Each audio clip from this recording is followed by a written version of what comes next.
As I was with Moses, I will be with you. Joshua chapter 1, verse 5.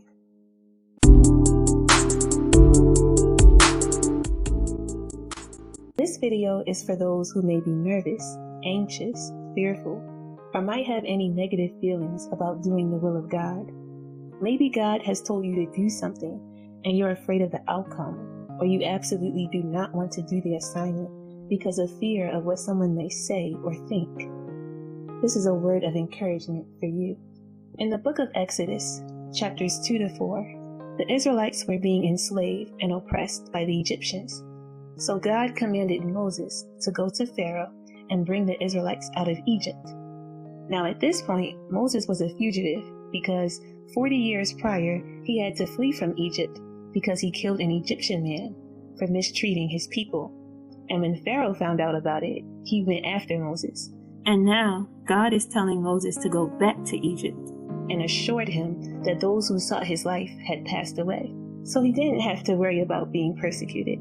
This goes to show that God may send us to a place that's uncomfortable, a place that we may have ran away from, like Jonah did with Nineveh. But just like how God assured Moses that those in Egypt who sought his life were gone, God will assure his shield and protection over us in those places that he may send us that are uncomfortable. Especially since what he has called us to do is not only for us, but it is to save, help, or deliver other people. We can't be selfish when living for God. For 40 years, Moses was just chilling in the land of Midian, living a very low-key, plain life. But God created him for so much more. God called him to deliver an entire nation of people out of the hand of their oppressors who enforced hard, excruciating, inhumane labor on the Israelites and even tried to commit genocide on their male children to depopulate them and decrease their influence on the land. So God took this seemingly imperfect man who was a fugitive and slow in speech and used him to be a deliverer of his chosen people. After God gave Moses this assignment, Moses began to make excuses, saying to God, "Who am I to go to Pharaoh? No one is going to listen to me. They won't believe that you appeared to me, God. I'm not eloquent in speech, like I can't even really talk." Moses began to list all of the reasons why he thought he wasn't qualified and not the right man for the job. That's how some of us are. We downplay our abilities and convince ourselves that we're not qualified. But I'm too young. But I'm too old.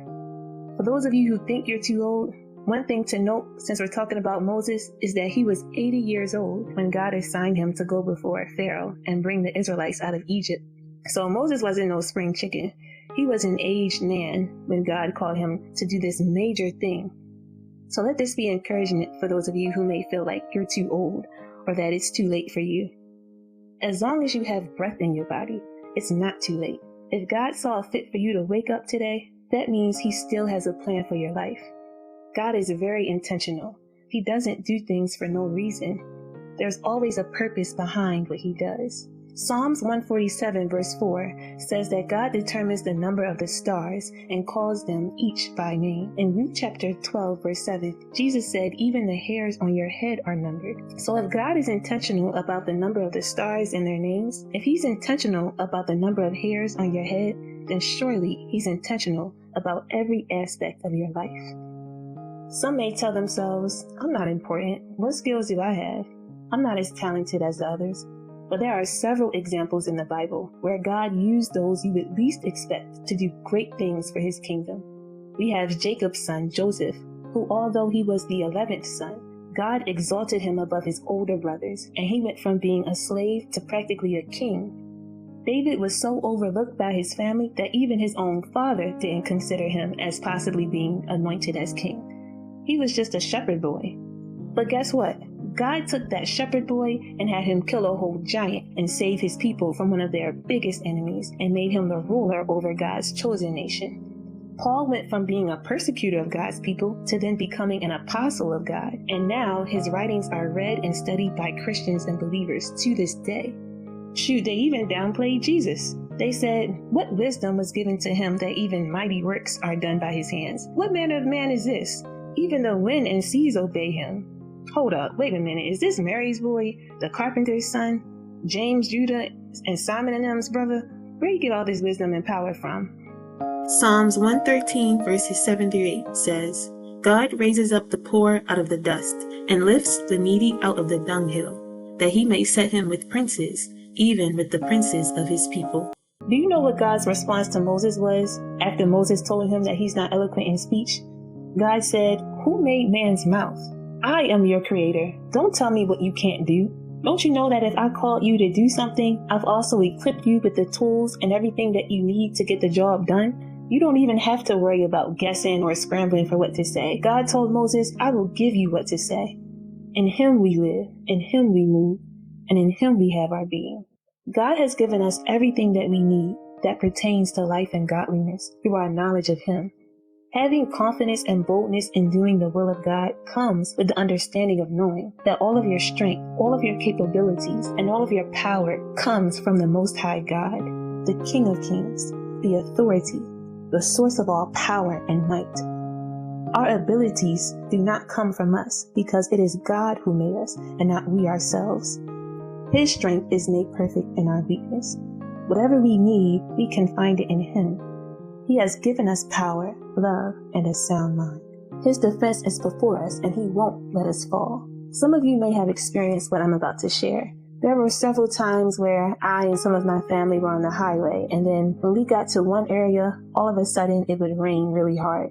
The interesting part about being on the highway, especially if you're traveling across states, is that you can be in an area that is clear, and then right in front of you, just a few feet away, you can see the rain just pouring.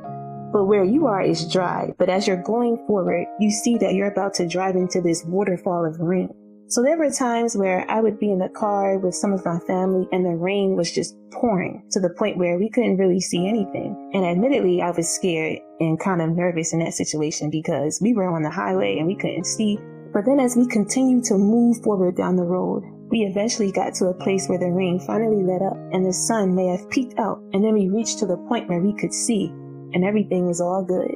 This experience could be something like the journey that God may have for some of us, where he's taking us on a road, and the road can lead to areas where there are going to be an outpouring of rain to the point where you can't see. The rain represents the potential discomfort and uneasiness that some of us may feel while doing the will of God. But we have to trust him to know that the rain is going to let up, and the destination he is leading us to is going to be so amazing that it won't even compare to the storm. Romans chapter 8 verse 18 says that the sufferings of this present time are not worthy to be compared to the glory that will be revealed in us. If you feel like this message is for you, or if you resonate with this message, I encourage you to study Exodus chapters 1 through 4. Remember, God said, "As I was with Moses, I will be with you. I will not fail you, nor forsake you." Amen. Thank you for watching. If you would like to see more of our content, be sure to hit the subscribe button and turn on the notification bell so that you can be notified when we upload a new video. Take care.